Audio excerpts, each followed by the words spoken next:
Hi dear students, आपके YouTube channel और with education point पर आपका स्वागत है। अब आप आज हम पढ़ाएंगे आपको मैट्रिक्स। मैट्रिक्स क्या होता है? मैट्रिक्स एक टाइप का बॉक्स होता है जिसमें बहुत सारी संख्याएं व्यवस्थित होती है। ये संख्याएं पंक्ति और स्तंभों के रूप में व्यवस्थित होती है।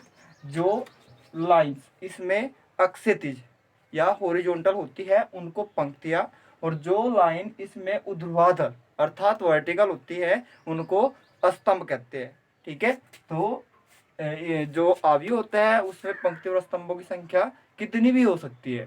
अब देखो बेटे, जो ये आप पहली लाइन है अक्षैतिज लाइन, इसको रो R1 यानी कि पंक्ति R1, इसको रो R2, और इसको ये डॉटेड है, इसके अंतर्गत बहुत सारी होगी, और ये लास्ट में मान लिया कि nवीं पंक्ति है तो इसे Rn पंक्ति बोलेंगे। इसी प्रकार ये स्तंभ हो गए, ये स्तंभ C1, स्तंभ को कॉलम, ये स्तंभ C2, स्तंभ C3 और स्तंभ, इनके बीच में बहुत सारे हैं तो इसे सेम बोल सकते हैं। बात क्लियर? अर्थात जो अक्षैतिज लाइंस होगी उनको पंक्तियां, और जो ऊर्ध्वाधर लाइंस होगी उनको स्तंभ कहते हैं। पंक्ति को इंग्लिश में रो और स्तंभ को कॉलम कहते हैं। बात क्लियर होगी?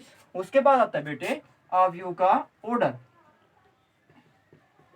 अवयव का क्रम या कोटि, या फिर इंग्लिश में कह सकते हैं इसका ऑर्डर। अब अवयव का ऑर्डर से क्या मतलब है? इसका मतलब है कि अगर कोई आपसे मैट्रिक्स दिया, ये दिया ABCD EFGH 1 2 3 4, ये कोई मैट्रिक्स दिया, ठीक है, और उसमें इस मैट्रिक्स में उसने पूछा कि इस मैट्रिक्स का ऑर्डर क्या है, तो आपको क्या करना है? ऑर्डर का जो फॉर्मूला होता है कोटि का, वो होता है बेटे पंक्तियों की संख्या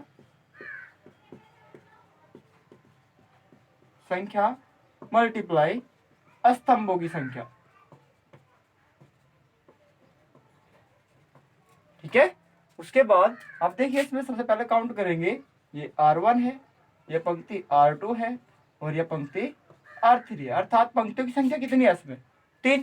तो ये तो हो गया इसका 3 पंक्तियों की संख्या।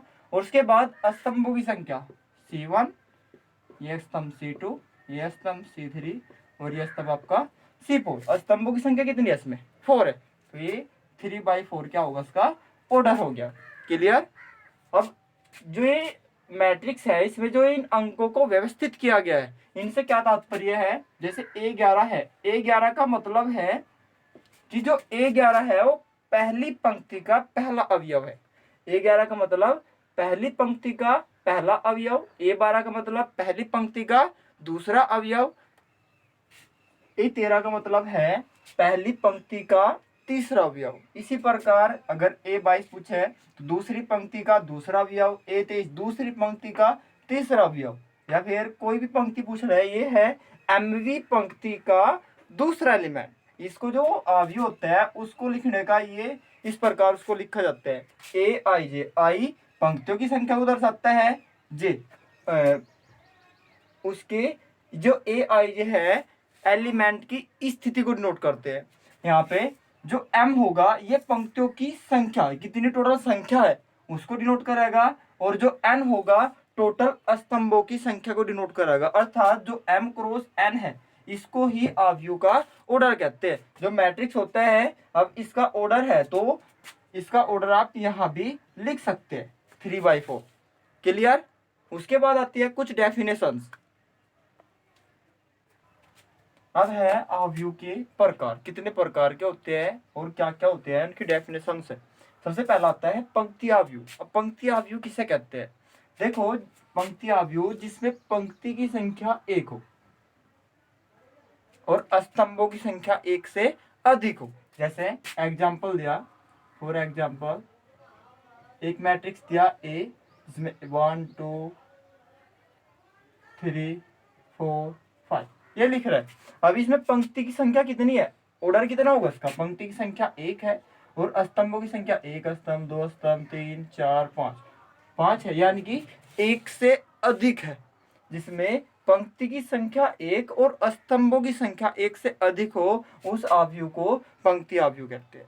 इसी प्रकार स्तंभ आव्यूह जिसमें स्तंभ की संख्या 1 और पंक्तियों की संख्या 1 से अधिक हो, जैसे अगर ये कर दो उसको स्तंभ 1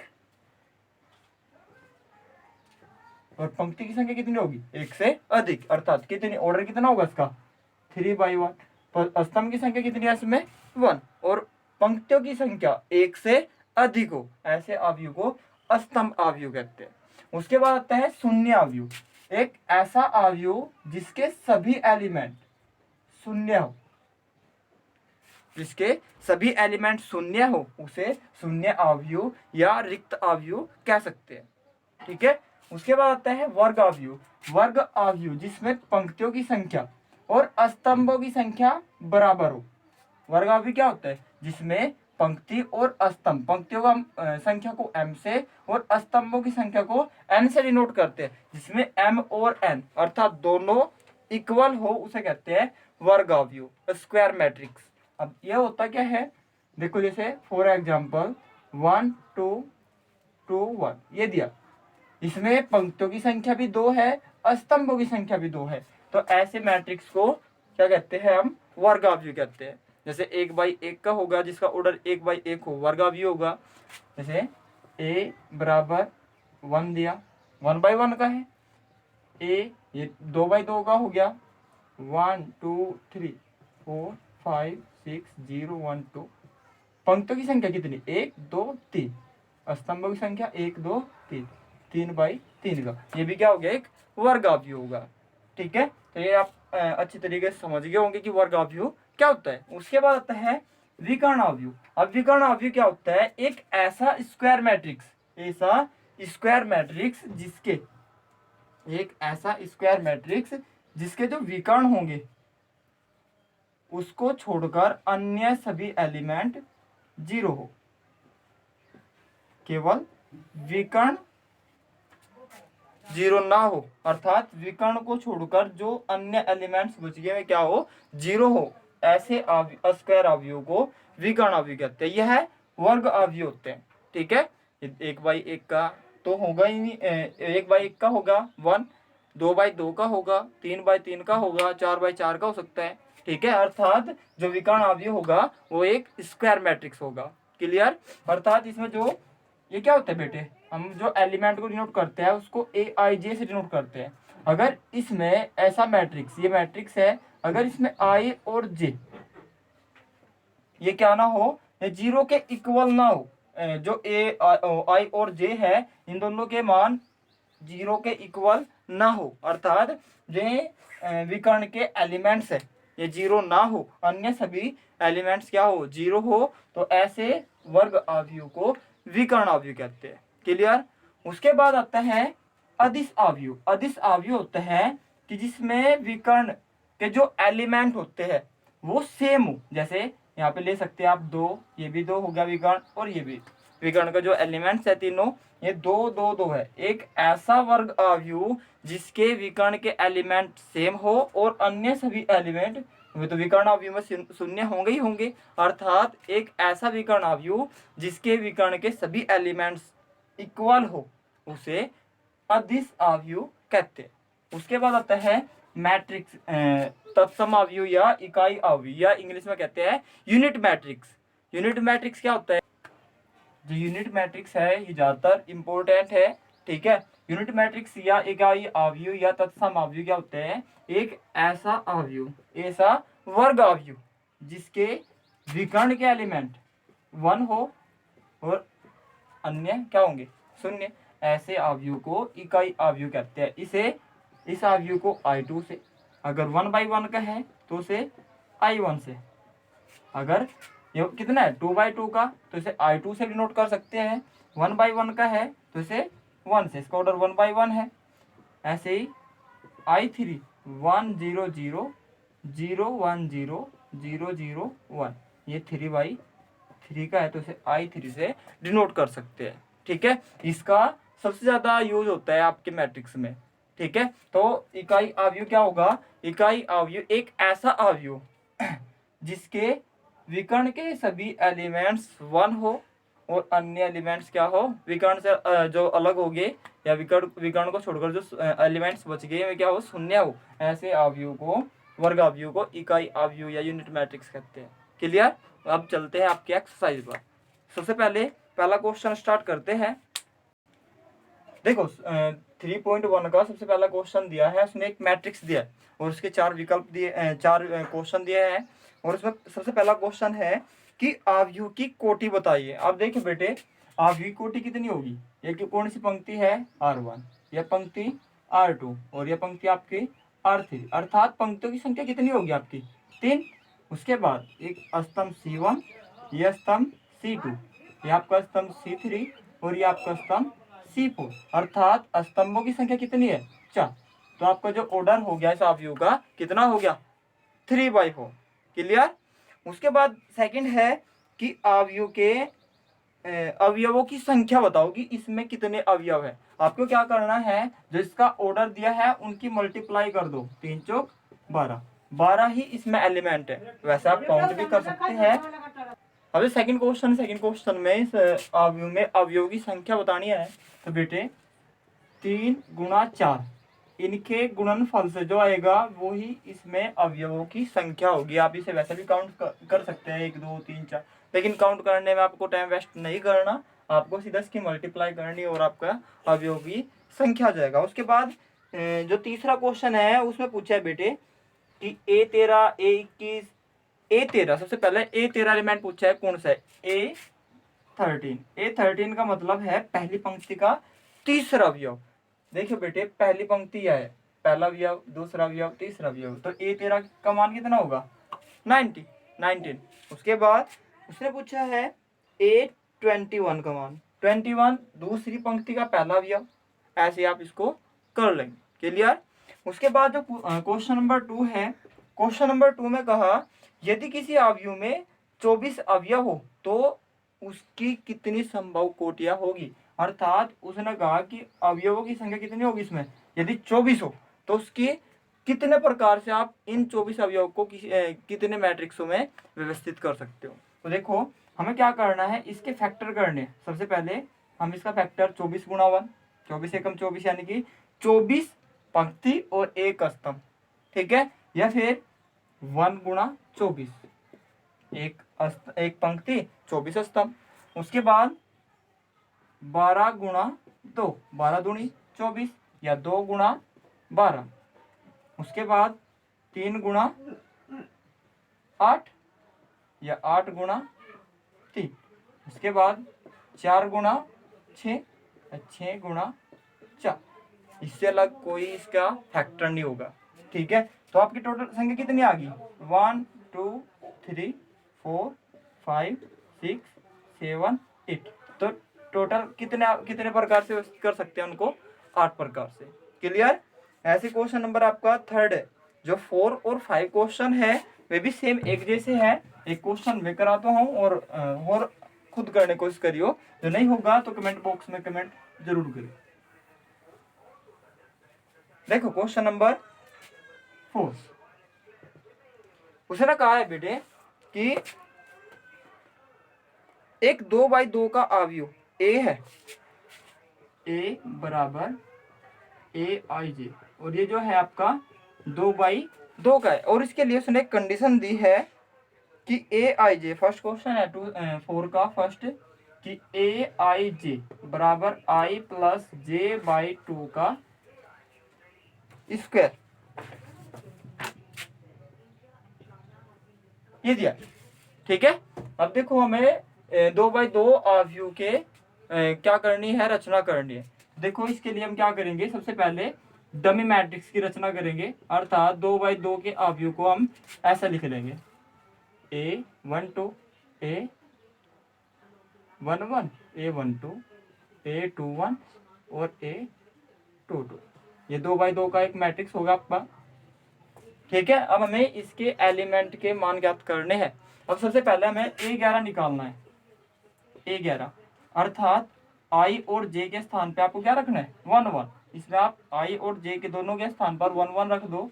1 + 1/2 इसका स्क्वायर, 1 और 1 2, 2 का स्क्वायर 4/2, 2 दूनी 4, तो कितना आ गया A11 2 आ गया। उसके बाद अब A12 के लिए I के स्थान पे क्या रखना है 1 और J के स्थान पे क्या रखना है 2, तो वहां पे रखेंगे 1 + 2 इसका स्क्वायर बाई 2, 2 और 1 3, 3 का स्क्वायर 9/2। अब A21 ज्ञात करना है। अब I के स्थान पे 2 और J के स्थान पे क्या रखना है 1, तो 2 + 1 इसका स्क्वायर बाई 2, ये भी कितना आएगा आपका 9/2। अब A22 ज्ञात करना है 22, I के स्थान पे भी 2 और J के स्थान पे भी 2, इसका स्क्वायर बाई 2, 2 और 2 4, 4 चौक 16, 16/2, तो कितना आ गया आपका 8। तो आप आपके सभी एलिमेंट्स के मान आ गए। अब वहां पे इसको रख दो या इक्वेशन फर्स्ट मान लो। नाउ फ्रॉम फर्स्ट, तो आपका जो मैट्रिक्स आएगा AIJ 2/2 का, तो क्या होगा आपका 2 9/2 9/2 और 8 आंसर। ऐसे क्वेश्चन नंबर 5 है।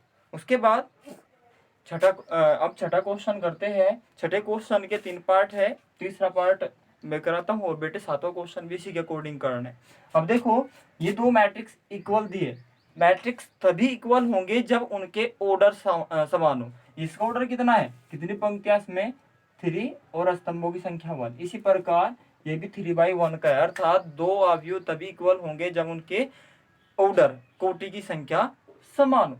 ठीक है। अब उसने कहा है कि इसमें XYZ के मान ज्ञात करने हैं, ये दिया है और XYZ की वैल्यू फाइंड करनी है। तो सबसे पहले हम क्या करेंगे, एक कौन सा एलिमेंट होता है A11 के A11 A21 व A31 के अवयवों की कंपेयर करने पर, अवयवों की तुलना करने पर, तो x + y + z किसके बराबर 9 के, x + z किसके बराबर 5 के, y + z बराबर 7 के। 1 2 और 3 इक्वेशन आपकी आ गई। अब 3 इक्वेशन से आपको क्या करना है, x y z की वैल्यू फाइंड करनी है। तो सबसे पहले हम क्या करते हैं, फर्स्ट इक्वेशन से थर्ड इक्वेशन को माइनस कर देंगे।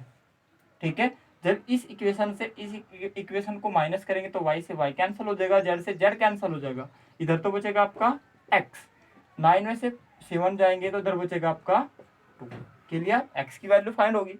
अब x की वैल्यू आप सेकंड में रख दो, फ्रॉम सेकंड से, तो x का मान यहाँ रखेंगे तो 2 + z बराबर 5, ये प्लस का 2 उधर जाएगा तो माइनस का हो जाएगा। z का मान कितना है आपका 3। उसके बाद z का मान आप कौन से में रख दो, समीकरण 3 में, समीकरण थर्ड से z का मान कितना है 3, तो y + 3 बराबर 7, ये +3 उधर जाएंगे तो माइनस के हो जाएंगे, तो होगा आपका 4। ऐसे आप इसको सोल्व कर लेंगे। ऐसे क्वेश्चन नंबर आपका जो क्वेश्चन नंबर 7 भी इसी के अकॉर्डिंग करना है। क्वेश्चन नंबर 8 में कहा है कि एक मैट्रिक्स दिया है और ये एक वर्ग आव्यूह है, यदि वर्ग आव्यूह तब होता है जब उसके पंक्तियों की संख्या स्तंभों की संख्या इक्वल होती है, अर्थात इसका जो ऑप्शन होगा सी सही होगा। ठीक है। उसके बाद क्वेश्चन नंबर 9 में आपको कंपेयर करनी है। देखो क्वेश्चन नंबर 9 क्या है, क्वेश्चन नंबर 9 दिया है 3x, क्वेश्चन नंबर 9 दिया है ये, उसने कहा है ये दोनों अवयव क्या है एक दूसरे के अगर समान हो तो x का y का मान ज्ञात करना है। अब देखो x एक A11 इसके इक्वल रखेंगे तो 3x + 7 0 के इक्वल, यहाँ से x का जो मान आएगा माइनस के 7/3, और यहाँ से इसको A22 को इसके इक्वल रखेंगे 2 - 3x के, तो यहाँ से ये 4 के इक्वल, क्योंकि A22 एलिमेंट है तो A22 के इक्वल होगा। यहाँ से x का मान 2 - 4 बराबर 3x माइनस के 2/3। अब x की इस मैट्रिक्स में दो वैल्यू आ रही है, ठीक है, और ये दोनों वैल्यू सेम नहीं है, अलग अलग है, तो इसलिए जो इसका मान है वो ज्ञात करना संभव नहीं है, अर्थात ये दोनों मैट्रिक्स क्या नहीं होंगे, या तो इक्वल नहीं होंगे या फिर x की वैल्यू फाइंड यहाँ से नहीं की जा सकती। क्लियर। उसके बाद जो क्वेश्चन नंबर लास्ट है वह है कि 3 बाय 3 कोटि के ऐसे अवयव की तुलना की कुल कितनी संख्या होगी जिसकी प्रत्येक प्रविष्टि 0 या 1 हो। अब देखो उसने कहा कि उसकी प्रत्येक प्रविष्टि 0 या 1 हो। इनकी कितनी संख्या है? 2। तो इनको कितने प्रकार से व्यवस्थित किया जा सकता है? उसने कहा 3 बाय 3 कोटि का अवयव है, तो 3 गुणा 3 तो होगा 2⁹ अर्थात 512। इस प्रकार आपकी एक्सरसाइज 3.1 क्लियर होगी। ठीक है, तो धन्यवाद।